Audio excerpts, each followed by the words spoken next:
खेला, ये खेला, मेरे को अच्छा लगता है और सामने से वाली है और मैंने ऐसे मारा और मारने को तुरंत गिर गया। तो अर्थात मैं शॉट मारने पर क्या हुआ, गिर गया। तो शॉट तो मारा लेकिन गिर गया। तो यानी शॉट मैंने किया और शॉट मारने के दौरान तो मारने कमी हो जाएगी तभी ना गिरेंगे, तो शॉट क्या हो जाएगा, छक्का जाएगा। लेकिन ठीक है, टूथ एंड नेल, टूथ माने दांत से काटेंगे, नेल माने ये नेल माने नाखून से भी। तो शेर क्या करता है, अगर आपके पास आके ऐसे ऐसे छोड़ मारेगा, ऐसे ऐसे खाली तो आप खत्म हो जाएंगे। उसको अपनी पूरी ताकत लगानी होगी, तो दांत से ऐसे दांत से नेल से दोनों से मारता है, दांत और नेल दोनों को मिलाएंगे तो क्या हो जाएगा, पूरी ताकत से, यानी पूरी शक्ति से। टूथ एंड नेल का मतलब पूरी शक्ति से, टूथ एंड नेल का मतलब रोडी। This is Priyam Dubey, welcome to our YouTube channel Dubey general study. तो आज हम लोग देखिए पढ़ने वाले हैं ईडम्स को।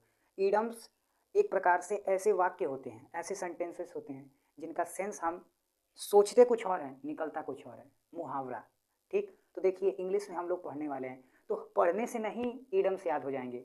अब देखिए मैं कैसे ईडम्स पढ़ता हूँ और समझता हूँ, और आप भी उस तरीके से पढ़ेंगे और समझेंगे तो पक्का ईडम्स को समझ जाएंगे। तो चलिए, समझना जरूरी है क्योंकि ईडम्स रिटेन इंग्लिश में काम नहीं देता है, ज़्यादातर स्पोकन इंग्लिश में ईडम्स काम देते हैं। और यदि आप ईडम्स का प्रयोग करके स्पीक करेंगे ना, तो लोग पकड़ ही नहीं पाएंगे, लोग सेंस ही नहीं समझ पाएंगे, लेकिन आप काफ़ी अच्छी इंग्लिश बोलेंगे।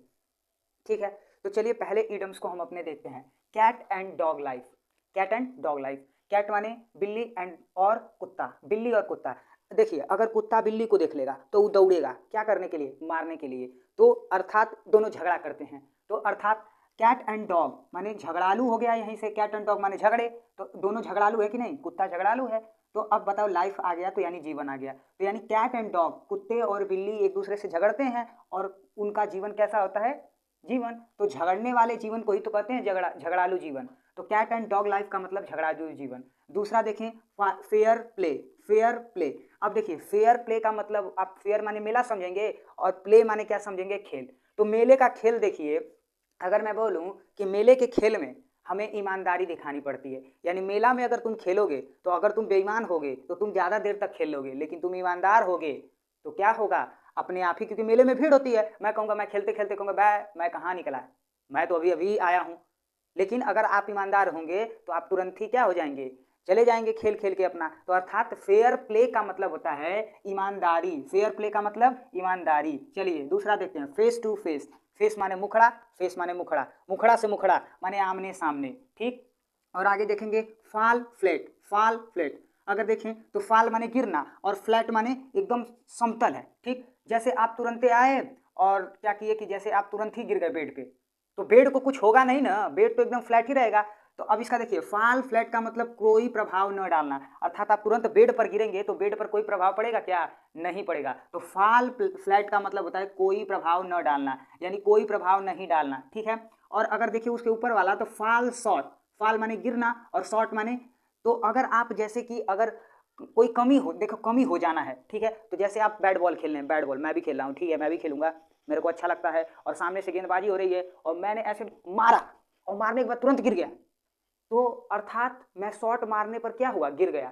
तो शॉट तो मारा लेकिन गिर गया, तो यानी फॉल माने गिरा और शॉट मारने के दौरान, तो माने कमी हो जाएगी तभी ना हम गिरेंगे, नहीं तो वो शॉट क्या हो जाएगा, छक्का जाएगा। लेकिन मैं ऐसा गया, सिक्स है, विराट कोहली है ऐसे मारने के लिए, और तुरंत आगे बढ़ा और मारा, धड़क देने ऐसे उलट गया। तो इसका मतलब क्या है कि वो गिरा, वो क्यों गिरा, क्योंकि उस पर कोई कमी हो गई तभी ना गिरा। तो यानी कोई कमी हो जाना या कमी हो जाना को ही हम कहते हैं फाल शॉट। याद हुआ।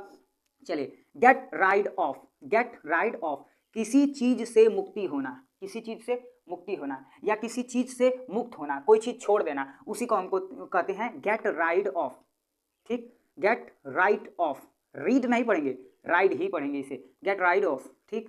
गेट रीड ऑफ ऐसे भी पढ़ सकते हैं, गेट रीड ऑफ। तो रीड कहाँ से होगा, राइड ही होगा ये, ठीक। Go to dogs. Go to dogs, go माने जाना, टू माने की ओर, डॉग्स माने कुत्ते की ओर। अगर आप कुत्ते की ओर जाएंगे यानी आप क्या हो रहे हैं, कुत्ता क्या होता है। अब इसको समझिए, गेट, गो टू डॉग्स। अब हम सोचेंगे गो माने जाना, टू माने की ओर, डॉग्स माने कुत्ते की ओर, तो हम कुत्ते की ओर जाएंगे, नहीं। इसका सेंस ये होता है कि आप क्या होंगे, बर्बाद होना। अब देखिए आप सोचेंगे भाई ये तो याद ही नहीं होगा, याद ऐसे होगा, गो टू डॉग्स माने कुत्ते की ओर जाना। इसका मतलब अंग्रेजों ने लगाया कि गो टू डॉग्स माने अगर कुत्ता है तो कुत्ता तो बर्बाद है, वो तो हर घर जाके रोटी खाता है, आओ आओ आओ ऐसे करके क्या करता है, वो रोटी खाता है। अर्थात वो क्या कर रहा है कि रोटी खा रहा है। इसका मतलब क्या है कि उसको कुछ मिल नहीं रहा है, यानी बर्बाद हो चुका है। तो ऐसे समझिए कि कुत्ता क्या है, बर्बाद है, तो हर जगह जा जाके वो क्या करेगा, रोटी खाएगा। क्या करेगा, रोटी खाएगा, लेकिन सबसे मांगेगा कि नहीं। अब बर्बाद लोग ही यही ना करते हैं कि सबसे जा जाके मांगते हैं, अर्थात बर्बाद होना। तो यानी गो टू डॉग्स का मतलब होता है बर्बाद होना। चलिए, गेट ओवर। गेट ओवर, सफल होना, ये बहुत ही अच्छा फ्रेज है। स्पीकिंग में इसका बहुत ही ज़्यादा प्रयोग किया जाता है।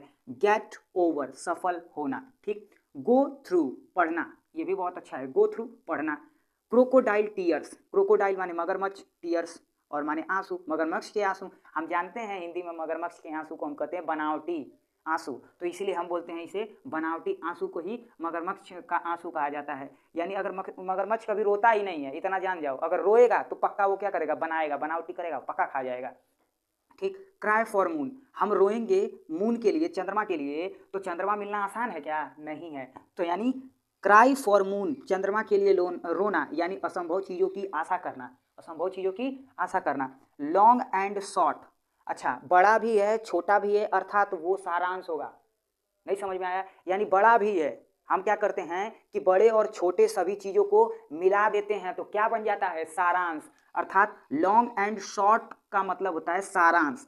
ओपन आर्म्स, ये बहुत ही अच्छा है, ओपन आर्म्स। अब आर्म्स का मतलब होता है, यहाँ पर एक शब्द आ गया आर्म, तो आर्म का मतलब होता है बाह, आर्म का मतलब क्या होता है, बाह, लेकिन जैसे ही इसको आर्म्स कर देते हैं तो इसका मतलब हो जाता है हथियार, इसका मतलब क्या हो जाता है, हथियार, ठीक। कोई गन वन है तो आर्म्स का मतलब यहाँ पर गन, और ओपन का मतलब खोल देना, तो हम सोचेंगे कि गन को खोल देंगे, नहीं, यहाँ पर ये सेंस नहीं निकलेगा, यहाँ पर असली इनका अंग्रेजों का ये सेंस निकला कि हम अपने ये बाहों को ऐसे खोलेंगे और फिर उसके बाद ओपन कर दिए और आर्म्स माने बाहों को खोल दिए, तो ऐसे शाहरुख खान नहीं देखते हैं, ये ऐसे करता है, तो यानी अपने बड़े प्रेम से किसी को बुलाना, ये भी इसका सेंस होता है, लेकिन यहाँ पर यह बड़े प्रेम से, यानी बड़े प्रेम से अगर करेंगे तो शाहरुख खान जैसे ऐसे करेंगे, यानी कि ओपन आर्म्स का मतलब बड़े प्रेम से, ठीक। और पॉइंट ब्लैंक, पॉइंट ब्लैंक, अगर मैं कहूँ कि पॉइंट दे दिया ऐसे, ठीक, और ब्लैंक है, खाली जगह है, ठीक, तो इसका मतलब साफ साफ, आपको साफ साफ नजर आ रहा है कि ये पॉइंट है, परंतु अगर मैं ऐसे ऐसे ऐसे ऐसे ऐसे ऐसे ऐसे कर दूं तो आपको साफ नजर आ रहा है, नहीं, तो पॉइंट ब्लैंक का मतलब होता है साफ साफ। चलिए एक आ गया, एक और बहुत ही अच्छा इडम्स है, रूट एंड ब्रांच। रूट माने जड़ और ब्रांच माने ऊपर, तो ऊपर और नीचे दोनों को मिला देंगे तो हमारा क्या बन जाएगा, पूर्ण, यानी कंप्लीटली का सिनोनिम्स ये हो जाएगा, ठीक। यानी वन वर्ड सब्स्टिट्यूशन में नहीं आएगा ये चीजें, लेकिन तभी भी आप याद रखिए पूर्णतः, पूर्णतः यानी कंप्लीटली की जगह आप इसका प्रयोग कर सकते हैं, पूर्णतः यानी संपूर्ण रूप से। रूट एंड ब्रांच का मतलब होता है संपूर्ण रूप से या पूर्णतया, ठीक, पूर्णतया माने संपूर्ण रूप से। रीड बिटवीन द लाइन्स, हम पढ़ेंगे और बीच बीच में, लाइन के बीच बीच में पढ़ेंगे, यानी अगर ये लाइन है और इस लाइन के बीच बीच में पढ़ रहे हैं, अर्थात हम गहराई में है ना, तो गहराई से पढ़ना या गहराई से अर्थ निकालना हमारा क्या कराता है, रीड बिटवीन द लाइन्स, गहराई से अर्थ निकालना, ठीक है। टूथ एंड नेल, टूथ माने दांत से भी काटेंगे और नेल माने, ये नेल माने नाखून से भी, तो शेर क्या करता है, अगर आपके पास आके ऐसे ऐसे नछोर मारेगा ऐसे ऐसे खाली, तो आप खत्म हो जाएंगे, उसको तो अपनी पूरी ताकत ना लगानी होगी, तो दांत से ऐसे, दांत से नेल से, दोनों से मारता है, तो दांत और नेल दोनों को मिलाएंगे तो क्या बन जाएगा, पूरी ताकत से, यानी पूरी शक्ति से। टूथ एंड नेल का मतलब पूरी शक्ति से, टूथ एंड नेल्स का मतलब पूरी शक्ति से। To and fro, to and fro, to and fro, इसको याद ही करना पड़ेगा, इधर उधर, टू फ्रो, इधर उधर, टू एंड फ्रो, इधर उधर। अप्स एंड डाउन्स, उतार चढ़ाव, अप्स एंड डाउन्स का मतलब उतार चढ़ाव। Up to date, up to date, up माने ऊपर, टू माने की ओर, डेट माने दिन, तो अगर मैं बोलूं दिन के ऊपर मैं चढ़ूंगा तो इसका कुछ सेंस निकल रहा है, नहीं, तो इसका मतलब होता है अप टू डेट का मतलब पूर्ण माने संपूर्ण, यानी कंप्लीट, इसका मतलब होता है कंप्लीट।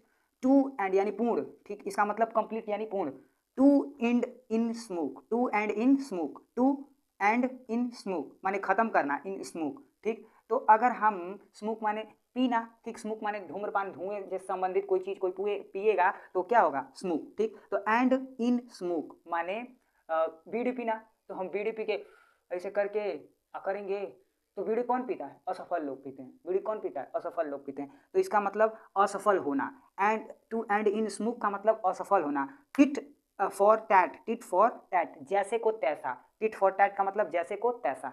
तो आज के लिए बस इतना ही, आगे और भी लाएंगे वीडियो, हमारे चैनल को सब्सक्राइब कीजिएगा।